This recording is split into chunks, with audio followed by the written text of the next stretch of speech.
Welcome back, Star Citizens! BuzZz here, and in today's video, we'll be looking at the new features included in the upcoming Alpha 2.2 release. This is a huge patch that, as of the filming of this video, is still on the PTU or Public Test Universe servers. As of yet, no one is sure when the patch will go live, but I think we're at a point now where the new features are pretty much locked in.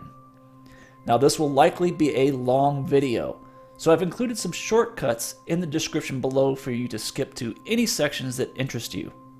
With that being said, strap yourself in and let's get started. Since its initial release to the PTU on February 22nd, 2.2 has gone through 11 iterations and is now on build J. Most of the builds have fixed one or more major blockers, including some problems with the new EVA system. Others have enhanced features such as the increased player and ship counts in Crusader. So let's start off with the aforementioned EVA system. Physicalized EVA is back, and it is so much better than the old system. If you remember, they actually implemented it into the PTU version of 2.1. However, there were a ton of game-breaking issues with it, so it was removed until those problems could be addressed.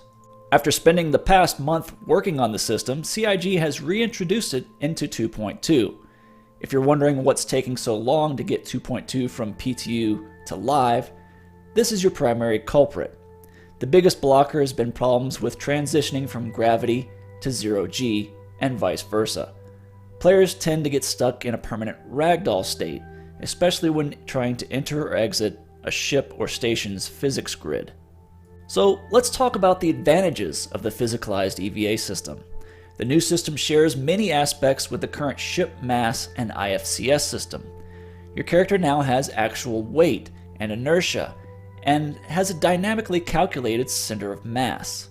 The system uses the center mass as a pivot point when maneuvering in 0G, so you'll no longer pivot around your feet as in previous patches. The new system is so precise, in fact, that when shooting a weapon in 0G, you can sometimes hear and see your suit's rear thrusters compensating for the recoil. Speaking of thrusters, the EVA boost ability is back. Boost works like afterburner in a ship by significantly increasing your suit's top speed. The EVA HUD has also been updated. Your suit's HUD now uses the same forward direction indicator as your ship. This allows you to more easily gauge your vector and fit through tight spots. The new blended ragdoll and animation system is also a big part of EVA, but it takes effect when in gravity zones as well. When you're up against a wall, your character will move accordingly. In situations where there's insufficient room to aim, such as hiding behind cover, weapons will be tilted upwards to avoid hitting the wall. We're also starting to see effects of inertia when running. While the full juke mechanics are not yet implemented, making sudden changes in direction feel like they take slightly longer than before. Another nice addition is the ability to alter your stance. By pressing the caps lock key, your character will change stances depending on if you're holding a weapon or not. If unarmed, it will simply change your movement speed from the default run to walk. When armed, however, it will bring your weapon from the default high ready position to a low ready position and increase your run speed. There are a couple of downsides to the low ready position. The first is the inability to fire from the hip. The second is an increased delay when activating the aim down sights function. Speaking of weapons, there are two new FPS guns in 2.2.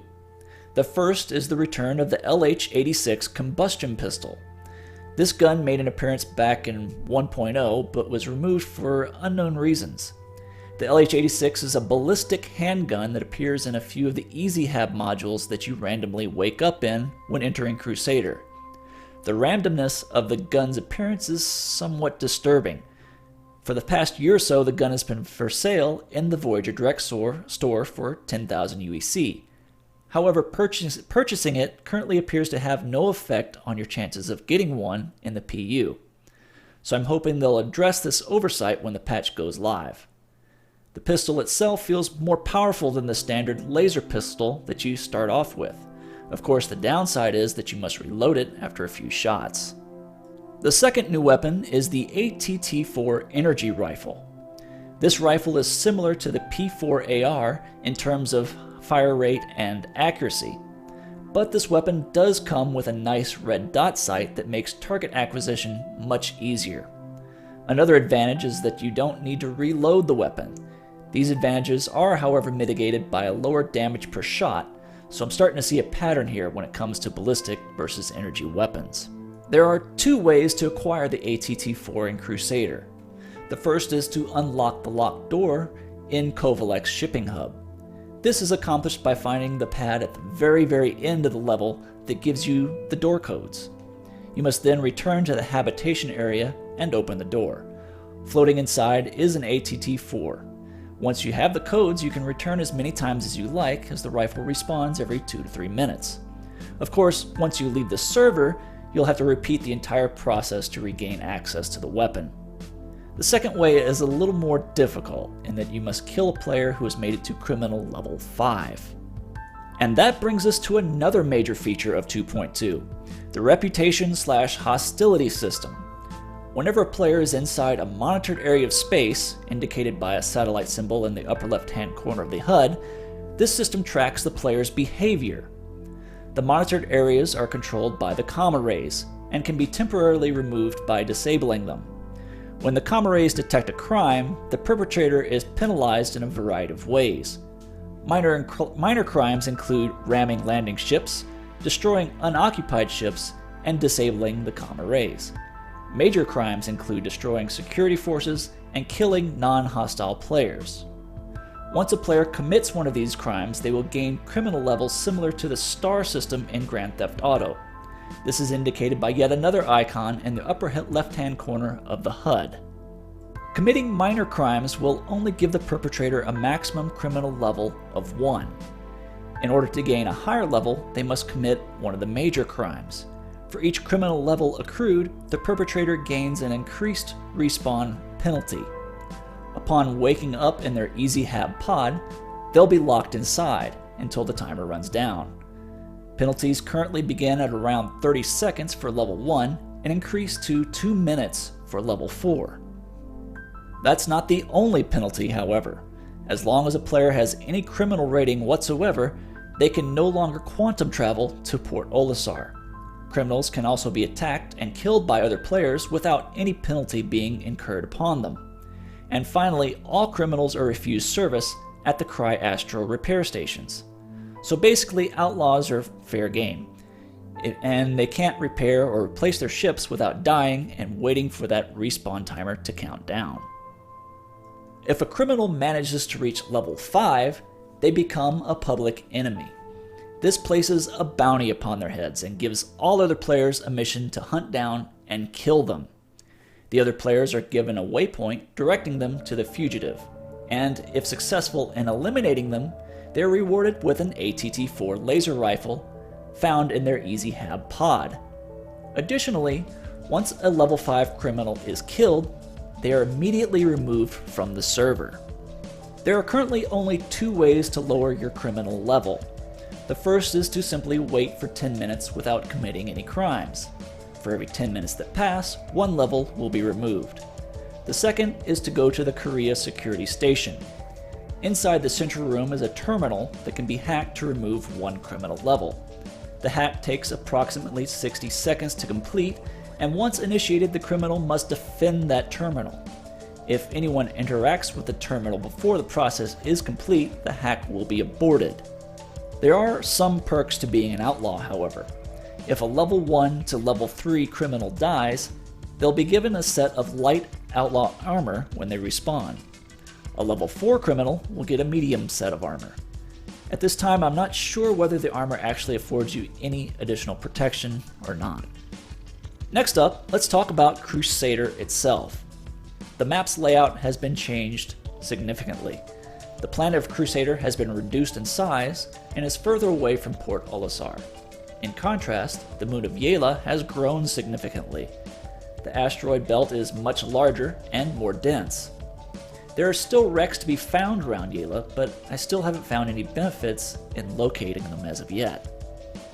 Missions have also changed quite a bit.